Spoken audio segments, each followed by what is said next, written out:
రేవంత్ రెడ్డి పరిపాలన ఎట్లున్నదంటే ప్రజలను ఒక ప్లాన్డ్‌గా ఎట్లా మోసం చేయాలనో అట్లా మోసం చేసి రాజ్యం వెళ్తాండు. హ్మ్. ఎందుకంటే ఈ ప్రభుత్వం ఎలక్షన్‌లో భాగంగా ఇదే రేవంత్ రెడ్డి టీపీసీసీ ప్రెసిడెంట్‌గా ఉన్నప్పుడు ఎన్నికల్లో భాగంగా 6 గ్యారంటీలు 42 హామీలు అని చెప్పి ఒకటి చెప్పి ప్రజలను నయవంచన చేసి అంటే అబద్ధపు హామీలిచ్చి గద్దెనెక్కి 100 రోజులలో నెరవేరుస్తామన్నయి ఇయాల నా 13 నెలలు గడుస్తున్నా కూడా ఏ ఒక్క హామీ కూడా పూర్తిగా నెరవేర్చలే.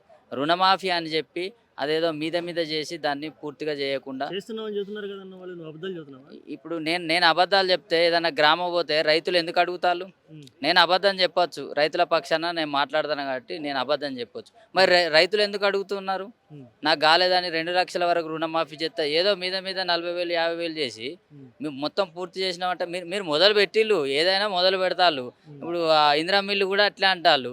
మొత్తం మండలంలో ఒక గ్రామం చేస్తాళ్ళంటారు. అంటే హ్మ్. పథకాలన్నిటికి అట్లా చేస్తారా ఎక్కడన్నా? హ్మ్. ఏం లేదు. ఆ మండలానికి, ఆ గ్రామాన్ని చూపెట్టి రేపు స్థానిక ఎలక్షన్‌లలో ఓట్లు అడుక్కుందామని ప్రయత్నం చేస్తారు. అంటే ఓట్ల కోసమే పథకాలను ఇస్తానమని చెప్తాళ్ళు తప్ప, ప్రజలకు నిజంగా సేవ చేద్దాం, ప్రజలకు పథకాలు నెరవేరుద్దాం, ప్రజలకిచ్చిన హామీలు గానీ, గ్యారంటీలు గానీ నెరవేరుస్తామని చెప్పి వాళ్ళకి ఎలాంటి ఆలోచన లేదు.